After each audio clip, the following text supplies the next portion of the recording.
pessoal, que a paz de Jesus, nosso mestre amado, esteja conosco nesta noite. Gente, 2 anos e meio que a gente não se vê, quase 3 talvez, essa pandemia, estamos todos aqui. A maior parte não, são pessoas novas. Não, mas o pessoal, tudo bem em relação ao Covid? Sim. Sim, graças porque a Deus. foi uma fase muito dura. Né?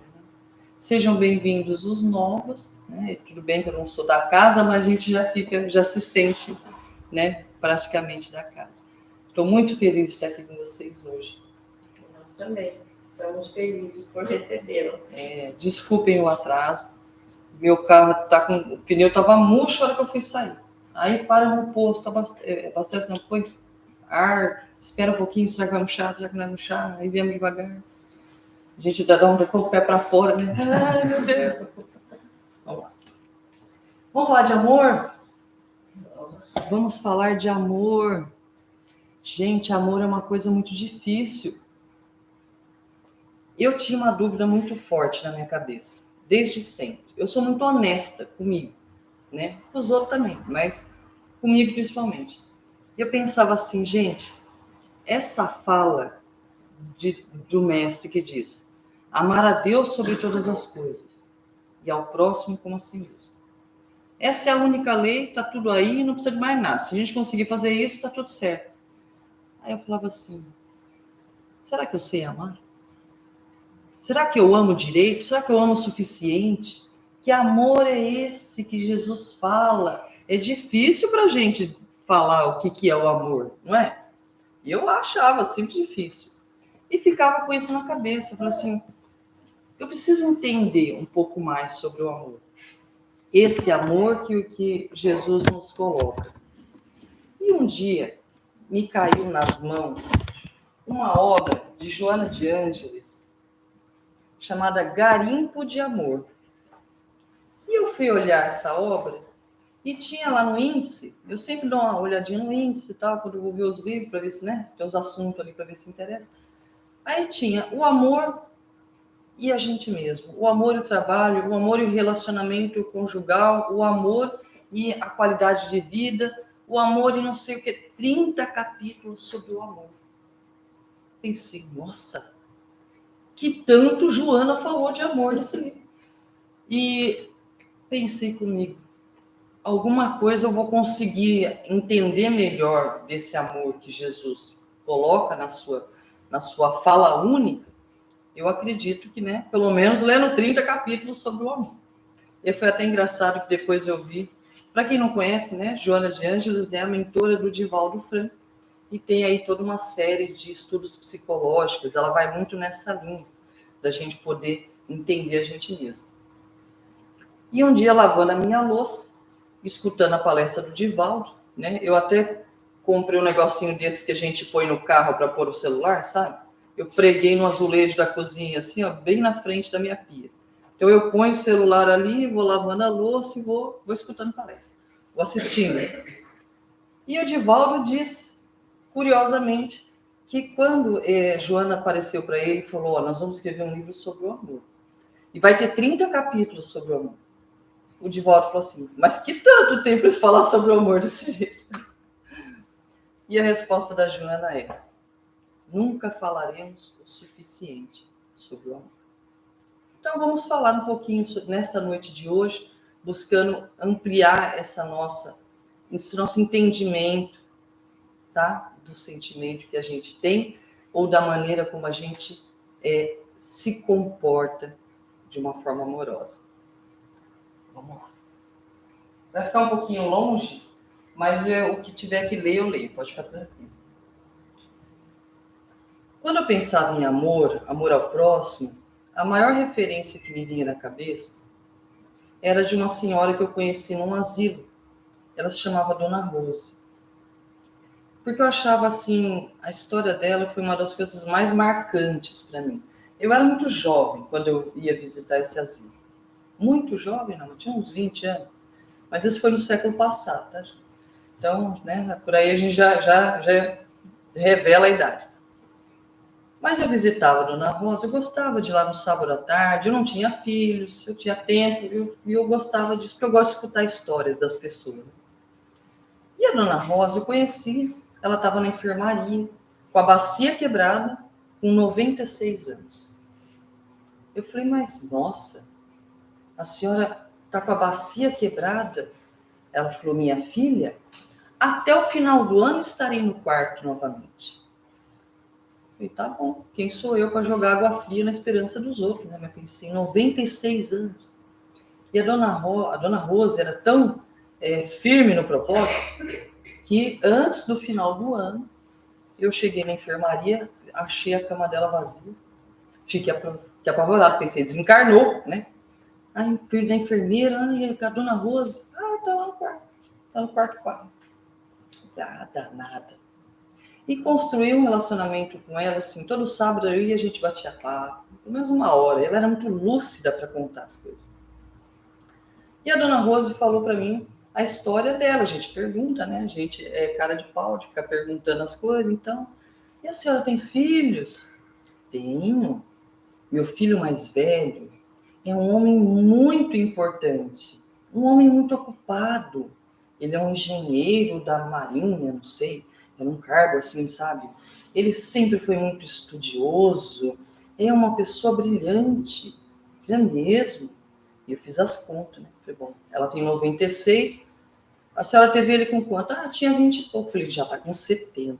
E eu na dúvida se esse filho ainda era vivo, né, encarnado ou não, mas tudo bem.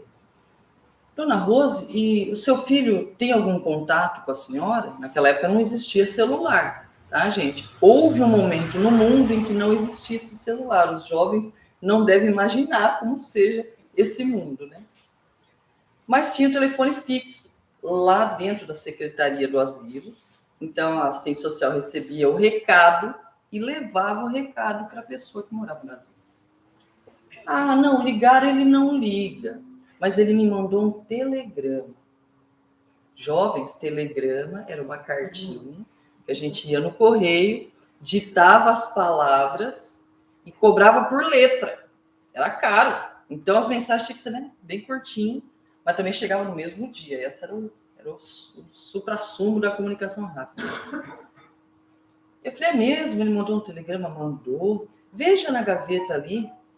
Aí eu fui lá, fucei na gavetinha dela, achei um telegrama amarelado. Olhei a data, já tinha 3 anos que aquele telegrama tinha chegado. Eu falei, eu achei um aqui que diz, oi mamãe, estou bem, fique com Deus. É isso? Isso mesmo, minha filha. Viu? Ele está bem. Eu pensei, então tá, né? E a senhora tem mais filhos? Tenho minha filha do meio, que se casou e mudou lá para o sul há mais de 40 anos. E pena que não pudemos nos ver mais depois disso. Porque faz 40 anos que a senhora não vê a filha. Mas ela teve um problema na perna. E depois que ela se mudou, ela não pôde mais vir me visitar. Mas graças a Deus, ela não corre risco de vida, ela anda com a limitação dela, mas ela tem uma vida muito boa, ela tem uma família muito boa, ela está bem amparada. É isso que para mim importa. Eu já estava querendo caçar o contato, né? A gente já fica indignada, né? Que a gente acha que a gente pode julgar os outros. É mesmo? Então tá bom. E a senhora tem mais filho? Tem meu filho, mas o caçula. Falei, ele não foi embora, não faz tempo que a senhora... Não, eu morei com ele. Na verdade, ele morou comigo até antes de eu fugir de casa. Como? A senhora fugiu de casa quando? Com 92. A senhora fugiu de casa com 92 anos, por quê? A casa era minha, mas o meu filho morava comigo. Ele se casou e continuou morando comigo. E aí a família cresceu, vieram os netos. A casa foi ficando pequena. E eu fui para o quartinho dos fundos. Mas chegou um dia que eu escutei o meu neto falando para a minha nora. Mamãe, precisamos de espaço nessa casa. Então eu aproveitei uma carona de um parente que vinha aqui para o interior, arrumei a minha mala e vim. E fugi de casa. Eu falei, mas e aí? A senhora aceitou essa situação? Ela falou, não, minha filha, o importante é que o meu filho esteja bem e os meus netos estejam bem. Eu falei, que nível de desapego, né? Puxa vida. Então, esse comportamento da Dona Rose sempre me marcou, porque a gente acha que, né, a gente fica muito indignado, assim, com essa ingratidão, vamos dizer assim, dos filhos. Né? Mas ela não. A Dona Rose não precisava da gratidão deles. Porque o sentimento dela era paciente, benigno, não era invejoso, não trata com leviandade, não se ensoberbece, não busca os próprios interesses dela, não se irritava, não suspeitava mal, não folgava com a injustiça, folgava com a verdade. Tudo tolerava, tudo crê, tudo espera, tudo suporta. Suporta a solidão, suporta a saudade, suporta a ingratidão. E o nome disso é amor. E o amor nunca falha, nos diz o apóstolo Paulo na sua primeira epístola aos Coríntios. O amor nunca falha porque ela estava bem com aquela situação. Ela não sofria com aquela situação. Então, olha só, a gente, né, que escuta isso, fica incomodada, mas para ela era o suficiente realmente para ela estar bem, saber que os filhos estavam bem. Então, depois desse parênteses, né, que eu acho que a gente merece mesmo, esse assunto merece um olhar mais aprofundado nosso sobre o conceito do amor. A gente às vezes reduz esse conceito, né, dentro das nossas vivências cotidianas, e ele é maior que isso. Joana fala o seguinte nessa obra: amor e espiritualidade são termos da mesma equação da vida. Nós espíritas, a gente busca muito, né, ao estudar, ao aprofundar nos ensinamentos. O que a gente quer? Preciso evoluir, não é? A gente busca a evolução, beleza, né? Somos evolucionistas. Mas como que eu vou saber o quanto eu já evoluí nessa escala da espiritualidade? Da mesma forma que eu não sei o quanto eu amo, eu também tenho dúvida do quanto eu estou evoluída, ou se a Terra fechar, virar um mundo de regeneração, eu não sei se eu fico, eu não sei se eu vou para um mundo inferior, né?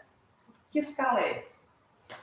E aí Joana diz assim, pode-se medir o grau de espiritualidade de um indivíduo pela sua capacidade de amar. Então aí é a equação. E a conquista da espiritualidade é assinalada pelos inúmeros passos do amor. Então, quanto mais eu amo, quanto mais eu aprendo a amar, mais eu evoluo, mais eu me espiritualizo.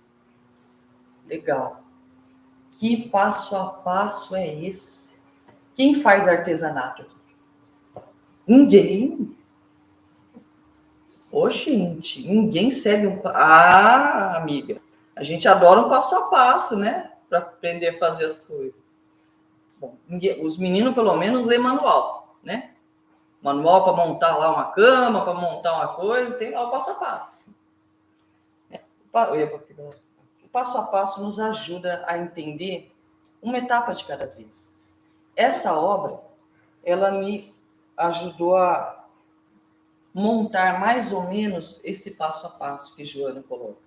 Não está desse jeito no livro, tá, gente? Um gráfico do Excel, tá? Fui eu que tirei e joguei dessa forma para poder facilitar o entendimento. Peraí. Vocês não vão enxergar, fica tranquilo, eu vou lá. Bom, Joana disse que conforme a gente avança na capacidade de amar, a gente se espiritualiza, certo?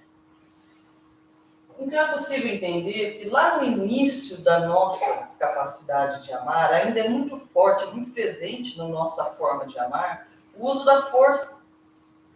A gente ainda quer obrigar o outro a amar ou a nos atender, vamos dizer assim, ou a estar conosco porque a gente quer. Pode soltar as outras duas informações que eu já falo. Eu já economizo as pernas.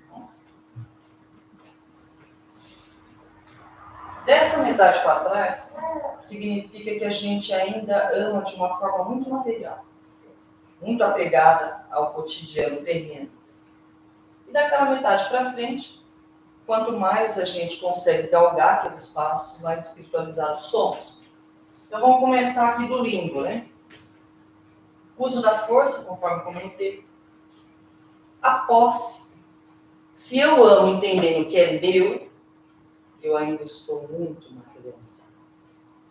Muito voltado aos bens terrenos. E talvez entendendo que aquele que eu amo seja um bem, não respeitando a qualidade do outro. Talvez eu ame querendo dominar, no sentido de que eu amo, mas você me obedece. Se esse é o nível de amor, esse é um amor muito material. Porque depois que houver o desencarne, cada um tem sua trajetória imortal.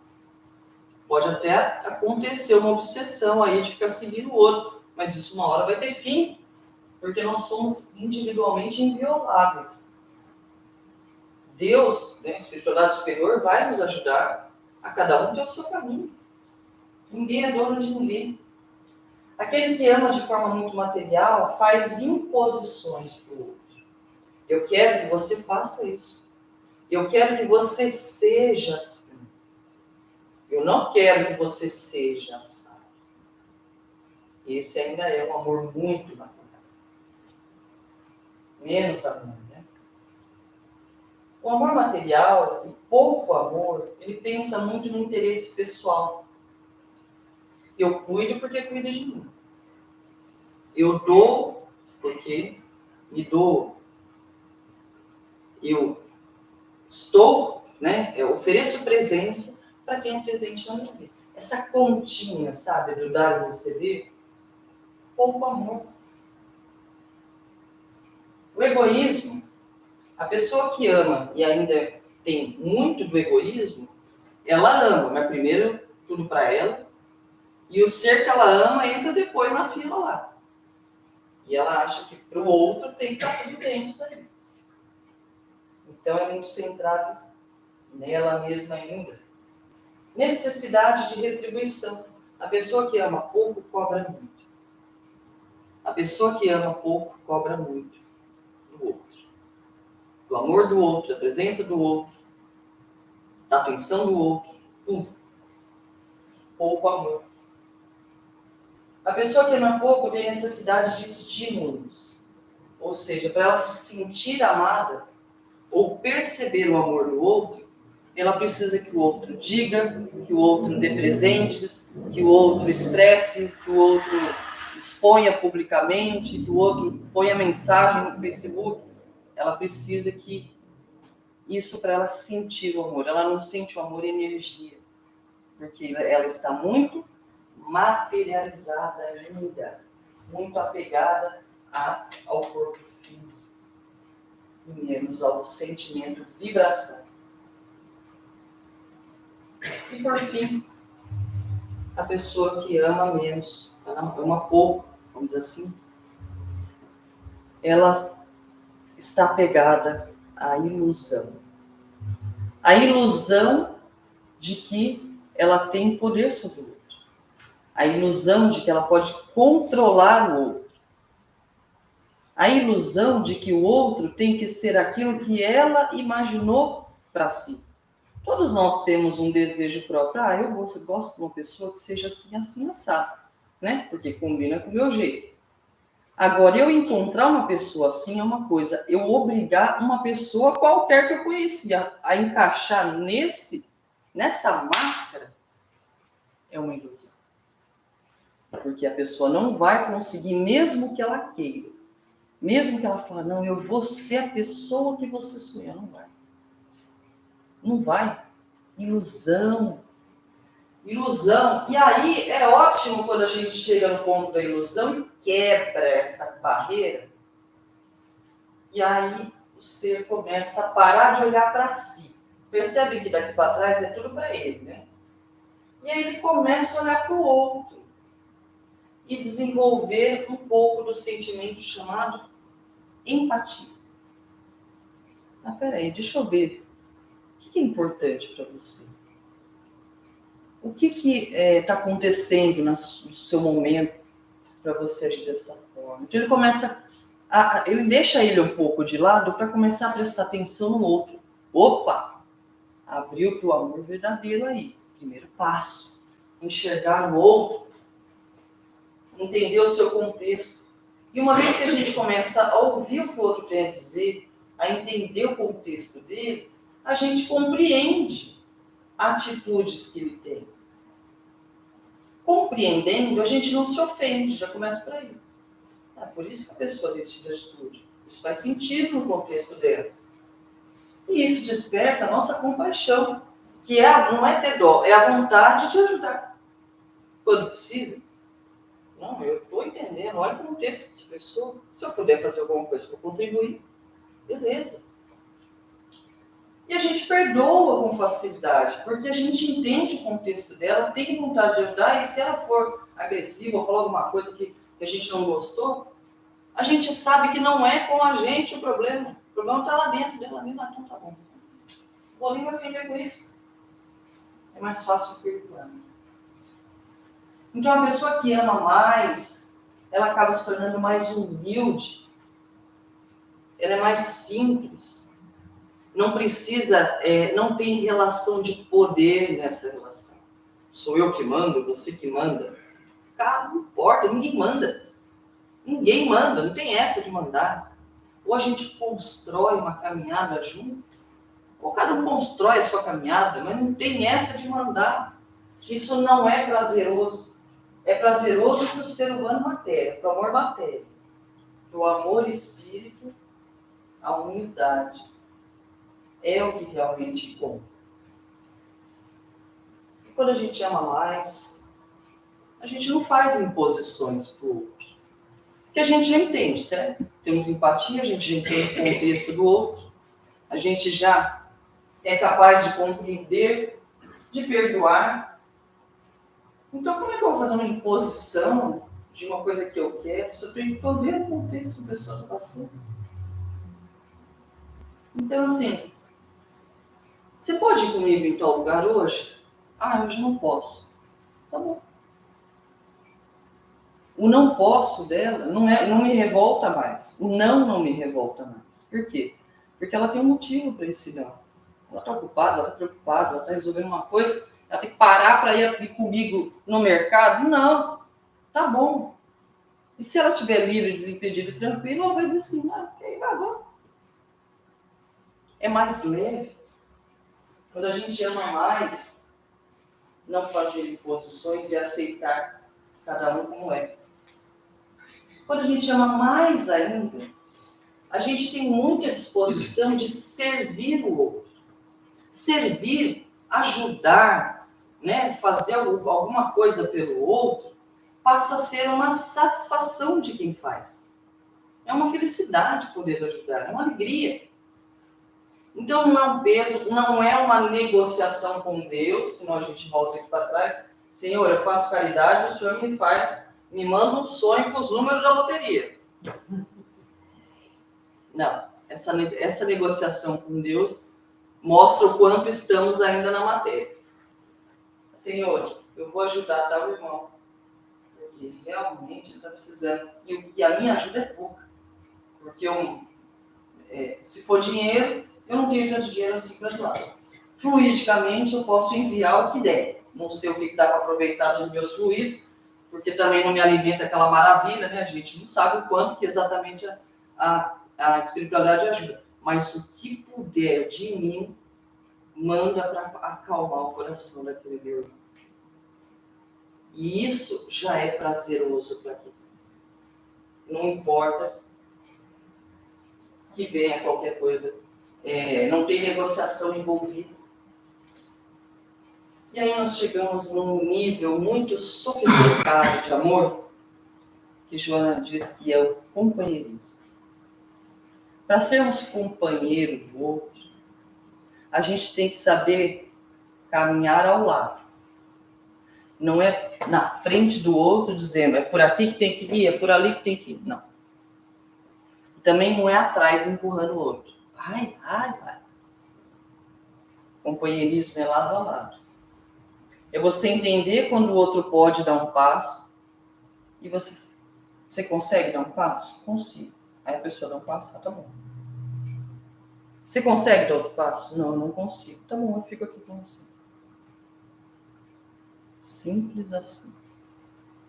Mas exige um desapego tão grande dos nossos próprios interesses para sermos companheiros, que Joana coloca nesses status de muito sofisticado, né? Esse nível de amor. E aí, lá quase no final da nossa tabelinha, quanto mais a gente ama, mais a gente pensa no outro antes de pensar em nós. A gente tira da boca para dar para a boca de um filho. A gente quer o bem-estar, mesmo que a gente precise abrir mão de alguma coisa. Não significa a gente se anular e abrir mão de direitos fundamentais como integridade e respeito. Tá bom? Não é disso que nós estamos falando. Mas é entre eu tirar proveito sozinha e beneficiar mais gente, mesmo ganhando menos, prefiro beneficiar mais gente. Esse é um dos pontos máximos do amor que mostra o quanto espiritualizados estamos. Primeiro o bem da coletividade, depois o meu. Vejamos os grandes nomes, né, da nossa humanidade. Que, por exemplo, Irmã Dulce, quantas milhares de crianças ela ajudou e para ela mesma era o mínimo necessário para viver, para segurar. E assim Chico Xavier, nada para si, tudo para o outro. E assim Divaldo também, nada para si e tudo naquele trabalho gigantesco e maravilhoso que é a Mansão do Caminho. E assim tantos outros que a gente conhece nas nossas cidades, que dentro do seu micro-universo fazem o possível. Fazem o possível e colocam ali a sua comunidade à frente dos próprios interesses.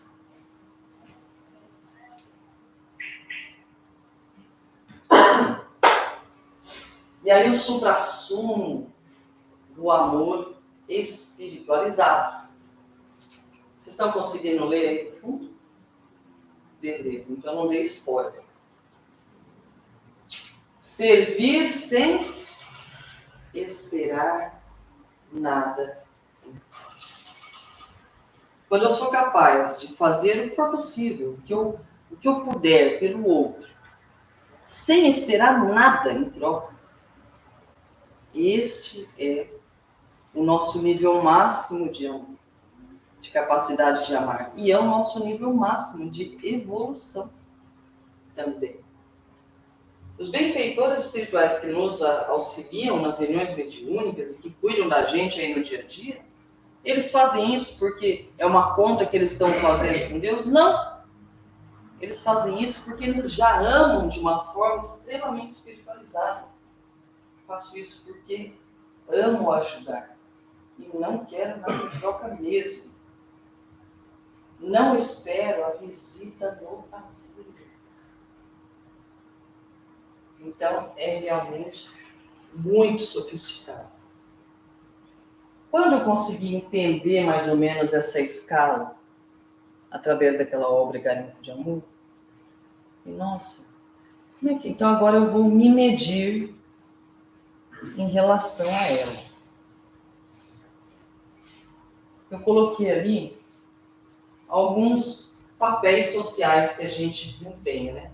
Porque a gente não é sempre a mesma pessoa e a gente não tem o mesmo nível de sentimento em todas as relações, né? Como mãe, como pai, como filho, como colega de trabalho, como cidadão, a gente tem comportamentos diferentes. Como filho, como será que... Não como filho. Em relação aos meus filhos, como é que será que eu amo? Aí fiz uma projeção, né? Falei, bom, é provável que sim, que eu vá até o ponto de pensar nos meus filhos antes de pensar em mim. Mas eu acho que eu ainda esperaria a visita nossa. Eu ainda sou daquelas que dá uns gritos pela casa e fala, vocês não têm gratidão pela mãe, não tem consideração, Gustavo lavar aquela louça, eu me mato de trabalhar e ninguém reconhece. Então eu ainda tenho o desejo de um reconhecimento. Então não cheguei lá no máximo. Porém, vamos pensar, quantas vezes, será que a gente não parou aqui na ilusão de que o filho tem que ser aquilo que a gente quer? Será que a gente não parou na ilusão de que o filho precisa ter a orientação sexual que a gente tem? Então a gente tem que pensar o quanto somos capazes de amar. Esse gráfico é a nossa capacidade de amar, não tem nada a ver com o que ele é ou deixa de ser. Até onde será que vai? Então, cada um fazendo a sua reflexão. Em relação aos nossos pais, vou soltar a mãe e o pai junto. Por quê? Normalmente, Joana de Ângeles fala muito que a gente tem dentro de nós uma criança ferida. Porque na infância, de fato, é quando a gente tem as maiores limitações. E a educação faz isso de uma forma necessária. A gente precisa mesmo aprender a ter limites. Mas, tirando os limites que são saudáveis, às vezes passamos por privações excessivas, por necessidades materiais, de alimentação, ou de afeto. Passamos por abandono, ou por violência. Quantas crianças que a gente conhece passam por isso? E nós, se não passamos nessa encarnação, passamos em outras. E essa criança ferida fica dentro de nós, projetando nesses nossos pais e mães, pai e mãe atuais. Será que eu sou capaz de vencer a ilusão de achar que meu pai tem que ser um herói e a minha mãe tem que ser Virgem Maria? E posso compreender os esforços que eles fazem?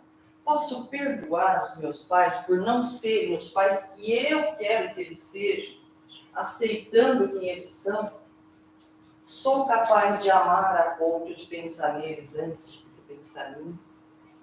O quanto eu amo meus pais? Amo a eles ou amo baseado no meu interesse por eles?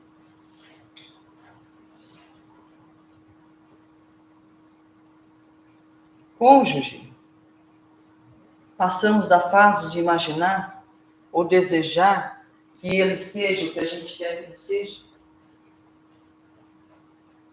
Talvez ainda estejamos na relação de egoísmo e posse, controle, ou ainda estamos lá tentando fazer a criatura encaixar naquela máscara. Ou será que nós já amamos a ponto de entender que ele é um ser que tem uma trajetória de encarnações que a gente não sabe o quanto ele já sofreu, o que ele já passou, os traumas que ele tem, as crianças feridas que tem dentro dele. Assim como ele não sabe da nossa. Então, nessa nossa trajetória de hoje, a gente já pode considerar isso com mais espiritualização. Né? Estamos juntos nessa jornada agora, para que eu possa te ajudar e você me ajudar. Não cobrando, mas voluntariamente, de uma forma positiva, sem imposições, respeitando quem o outro é.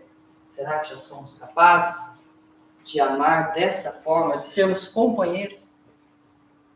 respeitando a jornada do outro. Coloquei ali um parente. Muitas vezes, parentes e amigos acabam tendo mais proximidade com a gente do que os familiares de sangue. Ou às vezes não. Sangue, isso faz diferença para nós? Se essa pessoa é do nosso sangue, ela sobe, né? A nossa capacidade de amar vai mais longe se ela for do nosso sangue? Ou será que nós estamos aqui, amor matéria? É do meu clã, eu vou proteger. É meus filhos eu protejo, filho dos outros, não. Eles que cuidem dos filhos deles. Eu gostava muito de reparar quando eu levava meus filhos em piscina, no clube, lá em Bauru, porque as mães, no geral, elas não olham só o filho delas. Então, tá na beira da piscina as mães e a mulher, a criançadinha brincando, toda mãe tá olhando todas as crianças. Isso tem muito a ver com o sentido maternal. Mas será que nós somos capazes de amar além do sangue? Somos capazes, se tivermos um filho do coração, um filho adotivo, de amar exatamente da mesma forma como amaríamos se ele fosse biológico? Somos capazes de adotar pessoas na nossa vida? Como uma amiga minha, que acho que eu já dei esse exemplo aqui, mas como faz 3 anos, acho que ninguém vai lembrar. Uma amiga minha que casou-se e a sogra foi morar com ela e o marido. Você lembra dessa história? Ah, olha lá, tá vendo? E não é que dali um tempo o casamento deu errado, o marido foi embora e largou a mãe dele com ela. E ela ficou morando com a sogra uns 5 anos, sei lá, um tempão, acho que até ela morrer. Ela cuidou daquela sogra. Ela adotou aquela sogra como uma mãe. Então, somos capazes de amar com essa entrega? Ela não tinha nada, ela não esperava nada daquela relação. Ela aceitou essa missão e amou. Se é assim, só antes de passar, como será que a gente é capaz de amar uma pessoa que a gente não conhece? Como, por exemplo, o pedinte que passa. Será que somos capazes de entendê-lo, compreendê-lo? Ajudar sem esperar nada em troca? Ou a gente ajuda esperando que ele saia do vício, esperando que ele faça isso, faça aquilo, que ele queira trabalhar ou que ele não seja vagabundo? Não que eu acho que deva alimentar mendicantes, mas eu acho que a gente deve ajudar na medida do que realmente a gente não fique cobrando o outro depois. Até porque ele só vai ter para dar quando ele estiver pronto para isso. O universo dele é diferente. E se é assim com um estranho, como será que a gente se sente em relação às crianças refugiadas lá da Síria, que foram colocadas num barco para passar de um continente no outro pelo mar, para fugir do seu país e tentar se abrigar, fugindo de guerras? Muitas caíram no mar, morreram. Mães, pais desesperados tentando fugir. E existe ajuda humanitária que tenta socorrer e levar pelo menos vacinação, uns kits que eles levam de alimento que como é que fala? Hipercalórico, porque eles estão desnutridos, desidratados. As ajudas humanitárias chegam lá, da ONU, da Cruz Vermelha, da Unicef. A gente se preocupa com isso? Ou talvez isso não tenha nem um pouco do nosso amor pela humanidade, para a gente dedicar para essas pessoas que a gente não conhece. Então, a capacidade nossa de amar realmente não é uma tarefa simples. Não significa que a gente e agora? Vixe, estou lascado, não consigo amar ninguém daquele jeito. Tudo bem. Se a gente consegue entender, pelo menos, que essa é a trajetória, a gente vai dando um passo de cada vez. Nos acostumando a ter um olhar, abrindo a mente. Eu diria que é isso. Abrir um pouco a mente, pois abre um pouco mais. e abre o coração. Quanto mais pessoas amamos, quanto mais pessoas amam aqueles que a gente ama. Falei isso para minha filha, que ela estava indignada, que o pai dela tinha arrumado uma namorada, meu ex-marido. Eu falei, fique feliz por ele. Ela trata bem você? Trata bem eu. Falei, ótimo. Ela falou, você não vai ficar com ciúme? Eu falei, não, a gente já está separado. E eu ia ficar brava se ela maltratasse você, né? Aí, filha, mexeu com mãe, a fera vem que vem. Não tem amor nenhum, não, Bivo. Volta lá na parte da selvageria. Ela trata bem você? Ela trata, mãe. Ela trata bem, ela conversa, ela me dá presente, ela faz o que? Lógico, ela quer agradar, né? Isso mesmo, agrada os filhos para ganhar o pai, tá? Pode levar de presente o pai, leva de brinde, mas agrada meus filhos. E para mim, o que eu passei para ela foi isso. Se ela te amar, eu tô feliz. Quanto mais pessoas amando, melhor. E assim vamos indo. Vamos lá. Por quê? Né? Em que momento existe essa quebra? Qual que é o ponto da virada em que a gente sai dessa coisa interior para abrir para o outro? Tem uma virada aí que Joana de Ângeles chama de descongelar a indiferença. Essa é a chave. Que indiferença? Em relação à nossa criança ferida. Vou até soltar tudo aqui para não ficar em envio. Olha só. Sabe essa primeira parte do amor material aqui? O pouco amor, esse amor que controla, esse amor mesquinho, é o amor que a gente tem pela gente. Enquanto eu tenho esse amor mesquinho por mim, é assim que eu vou oferecer o amor para o outro. Então, Joana fala assim, a primeira coisa, descongela a indiferença que você tem com você. Não seja indiferente com a sua criança ferida. Se ela sofreu de frieza das pessoas quando ela era pequena, que ela estava com dor, estava com necessidades e ninguém estava prestando atenção e ela falou, não, isso é forte, isso é mimimi, é bobagem, e acabou, ela vai expressar essa frieza, essa dureza para fora também. Então, olha para dentro de si e fala, peraí, eu não estou bem hoje. Por quê? Estou aborrecido. Por quê? Eu esperava que acontecesse uma coisa, não aconteceu. Então o que eu vou fazer com isso? Cuida! Aceita que você não está bem. E aí você dá um encaminhamento para isso, né? A criança que foi muito criticada, que teve pais muito rigorosos, a tendência é que ela seja muito exigente com ela mesma. E também muito exigente com o outro. Então pare e pense. Será que o feito não é melhor que o perfeito? Aquilo que é feito pode ir melhorando depois, aos poucos, numa linha contínua, vai progredindo aos poucos. Não tem aquela exigência máxima de tudo estar ali, alinhado nos mínimos detalhes. Precisa disso? Não precisa.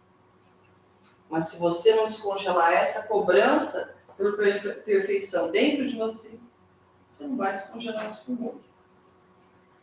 Crueldade, nós somos cruéis conosco. Nós temos requintes de crueldade para conosco. Não nos permitindo, muitas vezes, um lazer. Não posso. Eu não posso por quê? Não. Ou então aquela ideia do pecado, ele diz, não pode não. Gente, permita-se, você trabalha muito, você tem muitas responsabilidades, tanto em casa quanto fora. Você tem direito, sim. Pega sua sexta-noite e sextou. Vai com uma amiga tomar um café na padaria. Tem umas padarias com uns cafezão gostosos, assim, uns lanchinhos lá, né? Adoro fazer isso. Vamos, amiga, vamos tomar café, vamos. Lá na padaria, tomar café. Ou para quem gosta do seu shopping, vai tomar seu shopping. Depois você dá conta no dia seguinte a quantidade que você resolver, que você escolher, tá bom? Mas você pode tomar um chopinho de leve para descansar. Não precisamos ser tão cruéis conosco, de sermos tão exigentes, né? E se eu entendo, por exemplo, que o descansar é saudável para mim, eu entendo que é saudável para mim. Agora, se eu imponho uma carga ininterrupta de trabalho, eu vou fazer isso com o outro também. Culpa, orgulho, né? Tá tudo meio misturado. Aqui, se eu me sinto culpado, eu carrego aquela sensação de que eu deveria ter sido perfeito e não fui. Aí já embola tudo aquilo ali. Aquela autocrítica. Aquele sentimento de que a sociedade, na nossa cabeça, está cobrando uma coisa. E quem está cobrando é a gente mesmo. Reabilita-te, diz Joana. Cuida dessa criança ferida. Se você sofreu isso aqui, ressignifica essas várias. Identifica primeiro dentro de você. Para daí você falar, precisa ser assim. Eu consigo começar a mudar esse hábito mental de fazer isso? Eu consigo flexibilizar? Cuida de si mesmo. Descongela a indiferença contigo. Porque senão a gente não consegue amar o outro como a nós mesmos. E foi aí que eu entendi a fala que tanto me incomodava. Amar a Deus sobre todas as coisas? Tá bom. Amar a Deus sem esperar nada em troca. Ele me ama sem esperar nada em troca. Essa parte está mais fácil. Agora, amar ao próximo como a nós mesmos. Então, a gente tem que se amar primeiro. E se amar de verdade, se respeitar, né? Põe a luz da compaixão por ti mesmo nos olhos da tua afetividade. Esse é o primeiro passo do amor. Olha com afeto para você. Olha com carinho para você. Olha com amor para o seu corpo que Deus te deu. Para suas pernas que te carregam, para os seus braços que abraçam. Olhe com amor para o seu coração que já perdoou tanta coisa. Tudo bem que não perdoou tudo. Tem umas coisas lá que tá parada, mas já perdoou muita coisa. Já deixou passar muita coisa. Olha com orgulho para a sua história. Você sabe o quantas dificuldades você venceu. Valoriza. E abre também o coração para a bondade, permitindo-se fazer o bem, mesmo que a criatura não mereça. E não se incomodando mais com isso. Joana encerra da seguinte forma. Ninguém há no mundo que não seja merecedor de amar e ser amado. Todos somos merecedores. Eu nem gosto dessa palavra merecedor, sabia? Eu não acho que Jesus faz essa conta, muito menos Deus. Ai, deixa eu ver se você merece, se você não merece. Deus ama incondicionalmente. Nós, com todos os defeitos que a gente tem.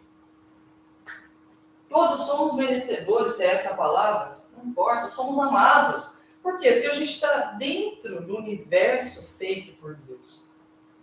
Nós estamos, né? Nós todos se encontramos no universo que nasceu do amor de Deus.